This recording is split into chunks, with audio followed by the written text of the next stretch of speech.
Hate is a strong word. It goes far beyond dislike. It's an active distaste, sometimes coupled with anger and disgust. Maybe you hate having to do your homework, or maybe you hate a certain person because they're a nuisance. Either way, it's not a pleasant feeling, and having to deal with these things puts you in a bad mood. So what if it was me whom I hated? What if I myself were the one thing in life I had come to despise the most? What if I hated me? Quick disclaimer, I am not a psychologist or anything akin to that. I am just sharing my thoughts and opinions on a topic as someone who has felt like this before. I don't mean to offend or misinform anyone, so please feel free to clarify things in the comment section, tell me what I got wrong or what you want to be rectified. And with that being said, we return to the video. Self-hate is not exactly a mental disorder, or at least I think. It's more of a state of mind. It could be completely disconnected from mental disorder, but that's not to invalidate that it could be part of one. At the very least, it's a sign of mental and emotional vulnerability. It causes someone to think less of themselves and believe that they are undeserving. They associate themselves with a number of negative things and later see themselves as negativity itself. There isn't really one definitive cause to this behavior. Sometimes what triggers one person may not trigger another. But self-hate really sticks when it strikes you at a low point, and it strikes you hard. From my experiences and observations, people who usually begin to actively hate themselves have a history of some sort of social alienation in some shape or form. People who are bullied for being different can come to hate themselves for not being like everyone else. People who hate themselves due to parental pressure probably feel like they are worthless for not being able to live up to expectations. And even people who are abused may feel like they are being beaten for a reason. That maybe they're lacking in some way, and so they deserve what's coming to them. Of course, none of that is true. Nobody's flaws ever make them any less of a human being or any less deserving of anything. But to someone who hates themselves, that doesn't apply. They are an exception because they are worse.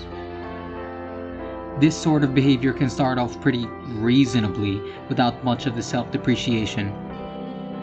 I hate myself for hurting my friend. I hate myself for not having treated my parents well. I hate myself for only having thought of myself.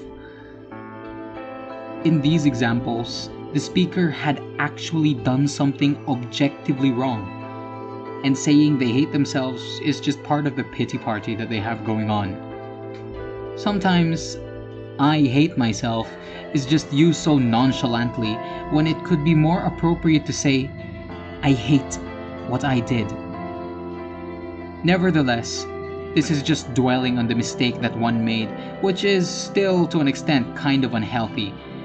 But if one actually takes this sort of thinking constructively, it could be a good thing. I hate myself for this, so I must do something to make things right. I must change for the better. On the other hand, if someone does not take this constructively, it will only lead into a deeper, more destructive hole of self-hate. I don't know when and where this mentality of mine started, but I could probably trace it back to 8th grade.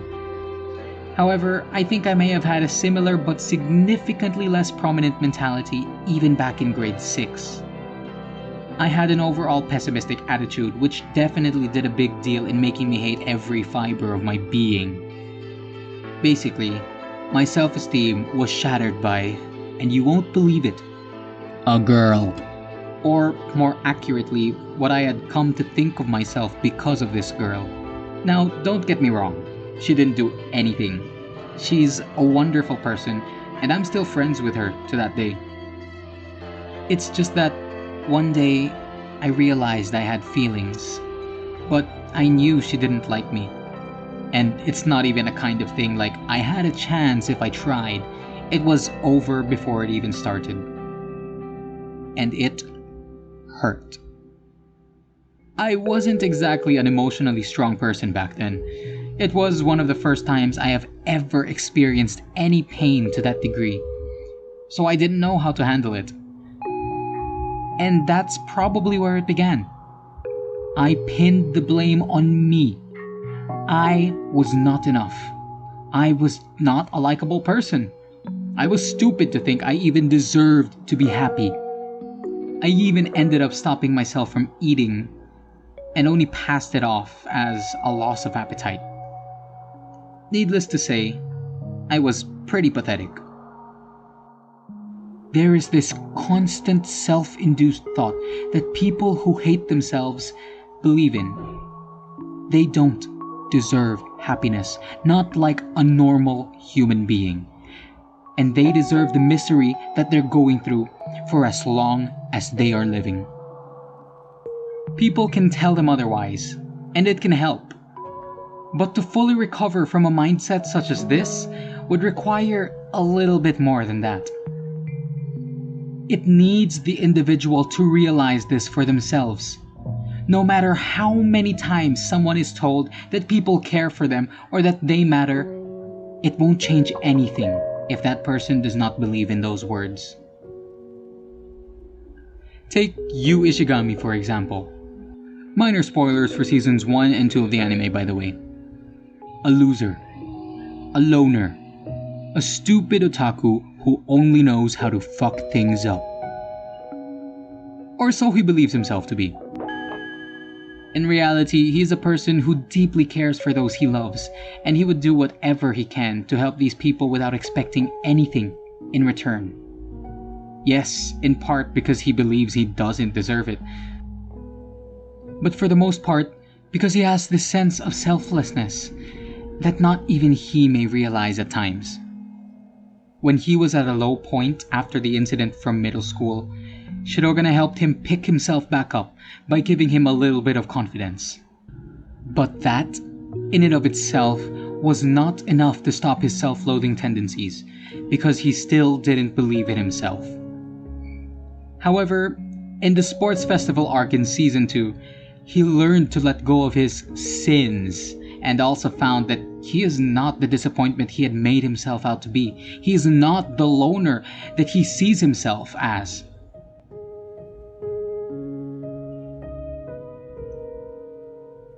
It was all in him, and by doing so, he was able to mostly, not fully, get out of his self-hating tendencies. There are even more things I could talk about past this point in the manga, but that would be even more spoilers, so I'll just leave those out. But I hope this helps highlight one of the most critical aspects of self-hate. One needs to actively seek a reason not to hate themselves in order to stop. It's a dangerous loop.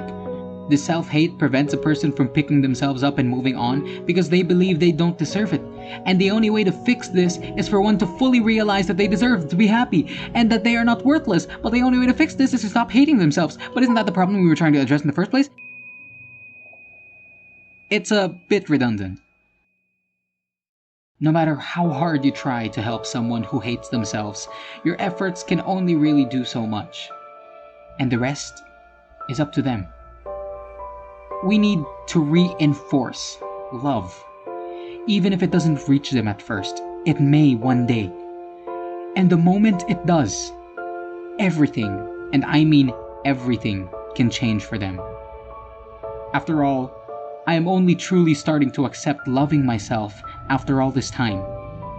I am still not fully accustomed to it, but I am trying my best to get rid of the hate I had towards myself back then, and to understand that I am worth loving and caring for because I too am a human being.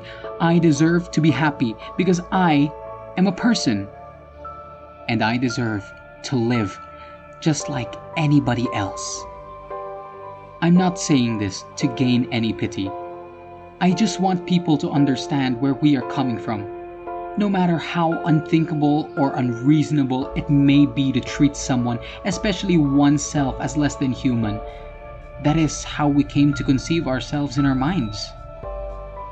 I'm not asking you to accept that this is how we are, but rather to understand why we came to be like this in order to help us stop. We can't keep living life like this.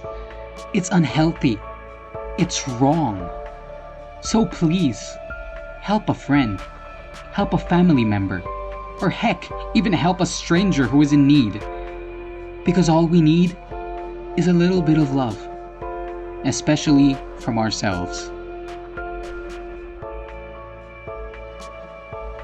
Hey you, thank you very much for reaching the end of the video. If you enjoyed, please subscribe, drop a like, it really helps a lot. I'm just starting off this YouTube journey because I realized I can't stream on Twitch without a following. What an idiot.